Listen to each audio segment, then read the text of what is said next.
Okay, let us now see what happens to electrons which reside in atomic orbitals once these atoms combine to form molecules.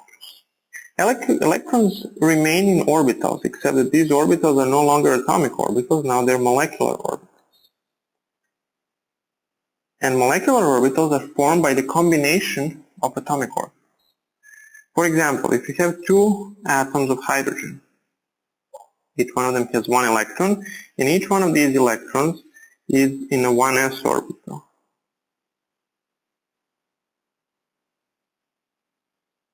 Okay? In this case, both of these 1s orbitals have a positive sign, and if we go ahead and combine them, then we get a hydrogen molecule. But now we have two nuclei, and this orbital will have some sort of a hybrid character in this region between the nuclei. So this is electron density here is greater than 0. Okay?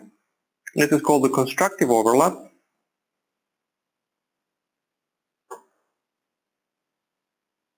And the corresponding orbital is called the bonding orbital,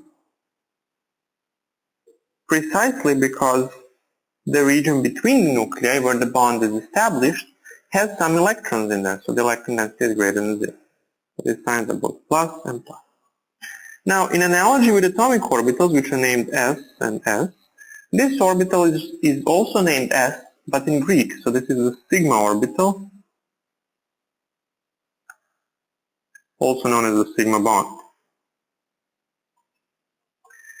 However, here I assume that both orbitals of hydrogen have a plus sign. That doesn't necessarily have to be true. So if one of the orbitals of hydrogen has a plus sign, but the other hydrogen has a negative sign, then I think that it's pretty expected is going to happen. These two are going to cancel each other out. So now again we're going to have two hydrogen nuclei, but in the region between the nuclei, the orbital will change sign. So we'll have a node here. And node means that the electron density is equal to 0. Which means there is no bonding here, so this is the so-called destructive overlap. And the corresponding orbital is called the anti-bonding orbital.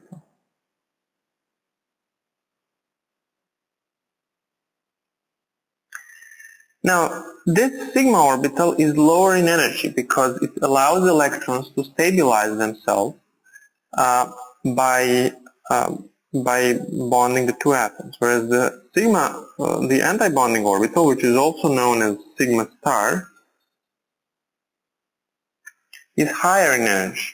And so what we can see when we go from two atoms of hydrogen, which each one of them has 1s orbitals with one electron in it, what you're going to see is that these two 1s orbitals overlap to form a lower energy orbital, which is called a sigma, or bonding, and a higher energy orbital, which is called sigma star, or anti-bonding. And importantly, the sigma star orbital has this region between the two nuclei where electron density is 0. So this is again a nodal plane. And these two orbitals are no longer the same in energy. So this one is higher and this one is lower, and since this one is lower, both electrons are going to go here. The overall rule here is that the number of orbitals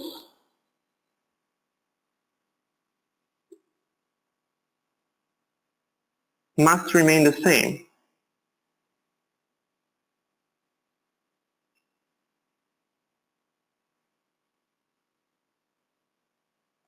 In other words, we started with two atomic orbitals and we're going to end with two molecular orbitals. We cannot lose orbitals anywhere along the way. Now p orbitals can also engage in the sigma bonding. If we have a p orbital, remember where this sign is plus and this is minus, this can overlap with another p orbital, minus and plus, to give us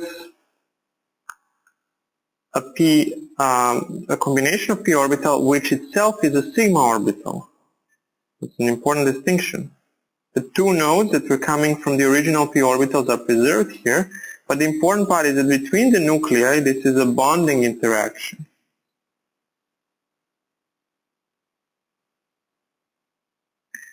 Now it may be a little confusing that this sign is minus and it's still a bonding interaction, but remember these signs plus and minus are arbitrarily chosen, so we could switch this to minus and this to minus and the center to plus.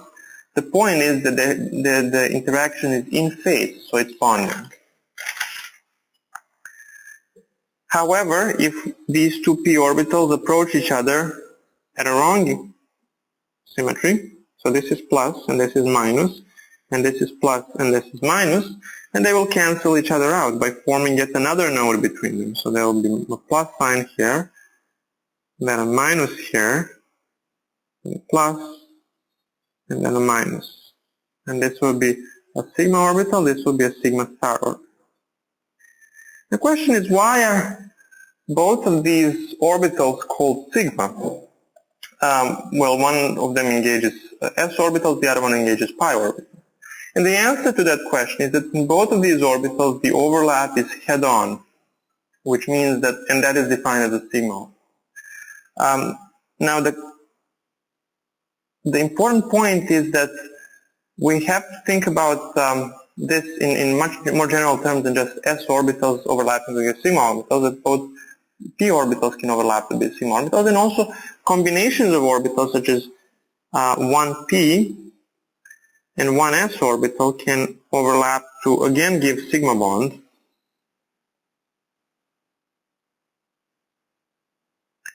And this will be sigma star. The corresponding anti-bonding orbital would be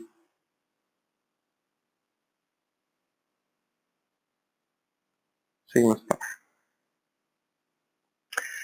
Another point that is important is that if symmetries are mismatched, such as in this case, when we have plus and minus p orbital, approaching laterally this s orbital, then there is no overlap, because whatever positive thing we get here is going to be exactly cancelled by the negative thing here, so there is no overlap. And here this is completely non-bonding situation. These things are something that you need to pay attention about. Matching the signs and matching the symmetries. Now, all of these have been sigma orbitals, but as I mentioned, there are other types of orbitals as well. And that other type of bonding is a so-called lateral or side-on bonding, where two orbitals approach each other from the side. Now for s orbitals, since they're spherically symmetric, there is no such thing as a side or top or bottom, because they're the same in every direction. But for p orbitals, things are not exactly the same. So we've seen that the two p orbitals can engage this way to form a sigma bond, but they can also engage this way to form what is called a pi bond.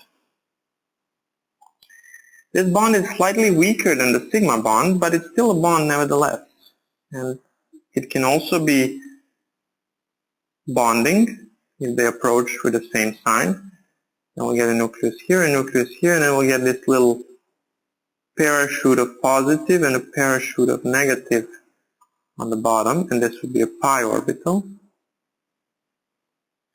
Or alternatively, they can approach each other out of phase, where they would move away from each other. So there would be a minus here and a plus here, a nodal plane here, and then a minus here and a plus here, and this would be a pi star orbit.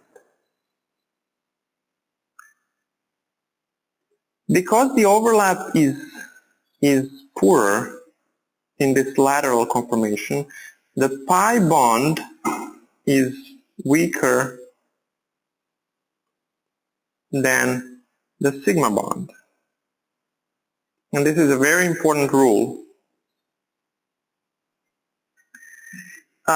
However, in many organic molecules, we'll actually oftentimes encounter pi bonds together with the sigma bonds. So one of the molecules we talked about last week,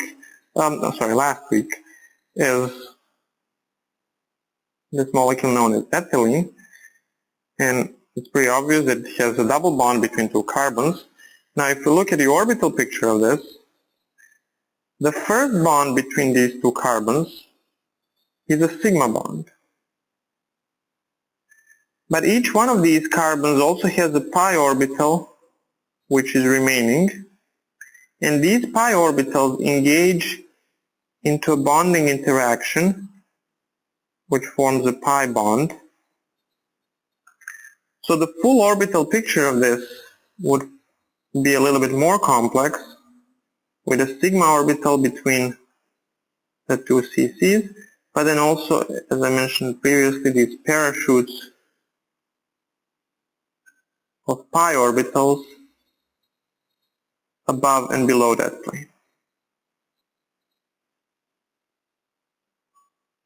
In molecules with triple bond in organic chemistry, the first bond is a sigma bond, the second and the third bond are both pi bonds.